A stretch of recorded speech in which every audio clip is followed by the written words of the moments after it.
tardes, mi nombre es Juan Sebastián Ramírez Mesa y en esta ocasión presentaré la actividad entregable número 2 del curso de probabilidad estadística.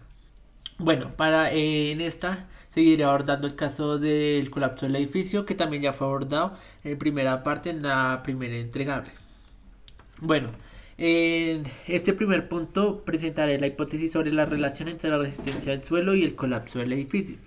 Bueno, lo principal que hice fue plantear la hipótesis nula, que dice que la resistencia del suelo es adecuada y que no guarda una relación directa con el colapso. Esto quiere decir que el colapso pudo deberse a otras causas como problemas en el diseño estructural, en los materiales utilizados o por la actividad sísmica. Bueno, por otro lado, plantea la hipótesis alternativa. Esta dice o sostiene que la resistencia del suelo está por debajo de los estándares mínimos requeridos y que esta debilidad fue un factor determinante en el colapso del edificio. Bueno, para la justificación de estas hipótesis se basa en que la resistencia del suelo es un aspecto clave en la estabilidad de cualquier construcción, pues de ella depende la capacidad de la cimentación para soportar las diferentes cargas. Bueno, lo que hice fue investigar en la literatura geotécnica que dice que para edificaciones de gran altura se espera que el terreno alcance como mínimo unos 15 megapascales de resistencia. Pero las mediciones obtenidas en el área del colapso muestran valores menores a estos, lo que genera una sospecha de que la debilidad del suelo pudo comprometer la seguridad del edificio. Bueno, por esta razón se debe realizar para contrastar esta hipótesis se debe realizar una prueba estadística, la cual voy a plantear en el siguiente punto. Bueno, para la prueba de hipótesis, para determinar si hay evidencia suficiente para apoyar o rechazar la hipótesis planteada, lo que hice fue revisar los datos de la resistencia a la compresión del suelo, que se midió en 5 puntos diferentes. Luego hallé la media de estos valores, obtuve un valor de 12.6 megapascales, con una desviación estándar de 1.27. Bueno, para contrastar las hipótesis necesité un valor de referencia. Como ya lo había dicho, que en la literatura geotécnica se espera que los suelos puedan soportar edificios, para que puedan soportar edificios de gran altura, deban de tener una resistencia mínima o cercana a 15 megapascales. Este valor es el que voy a usar para la prueba que voy a realizar. Bueno, para realizar esta prueba lo primero que hice fue aplicar una prueba T, la cual va a servir para esta prueba de hipótesis, con un nivel de significancia de 5%. La fórmula de la prueba T es igual a la media observada menos la media hipotética dividido entre la desviación estándar sobre la raíz de n. Al sustituir estos valores obtengo que la prueba T es igual a 12.6 menos 15 dividido entre 1.7 sobre la raíz de 5.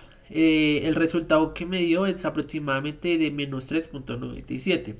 También me dio un resultado de 4 grados de libertad con un p-valor de 0.008.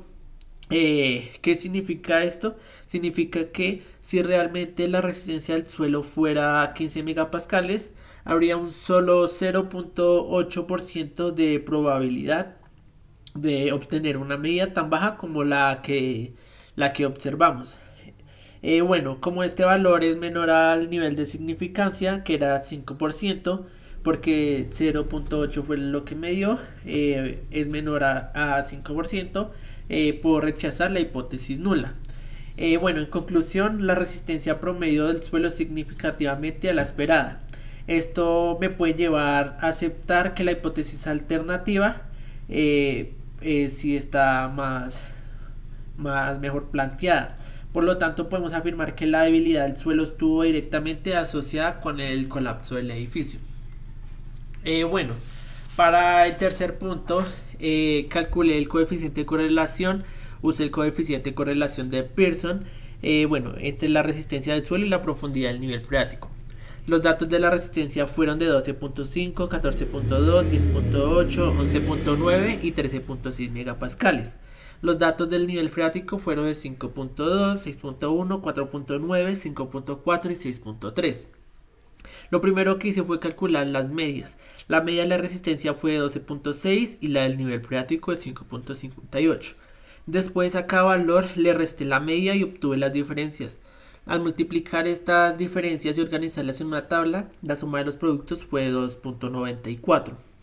También calculé la suma de los cuadrados para cada variable, 7.30 en el caso de la resistencia y 1.42 en el caso del nivel freático.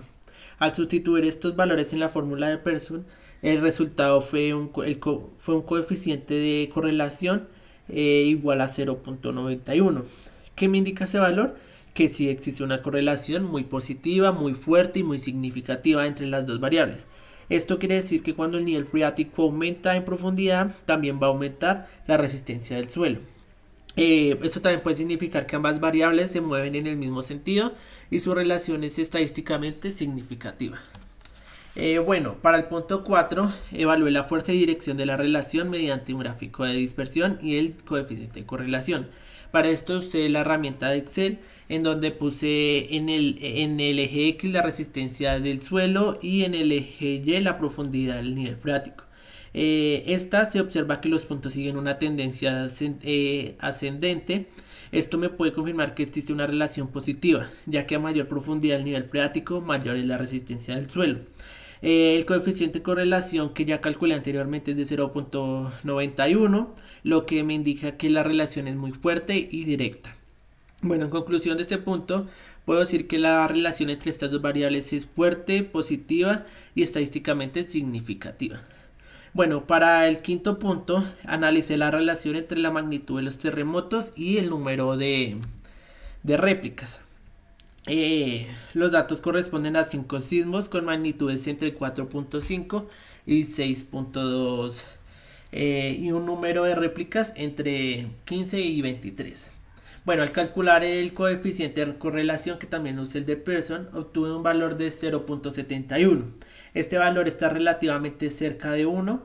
Esto significa que la relación entre ambas variables es fuerte y positiva. Es decir, que cuando la magnitud de un sismo aumenta, también tiende a aumentar el número de réplicas. Bueno, en conclusión de este punto, puedo decir que sí existe una correlación significativa entre la magnitud de los sismos y el número de réplicas, y que ambas variables se mueven en el mismo sentido. Bueno, y para concluir este caso, puedo decir que el análisis estadístico evidencia que la resistencia insuficiente del suelo fue un factor determinante en el colapso del edificio. Además, puedo decir que se encontraron relaciones importantes entre la resistencia en el nivel freático y la actividad sísmica. Bueno, acá está la bibliografía que usé para este caso. Muchísimas gracias.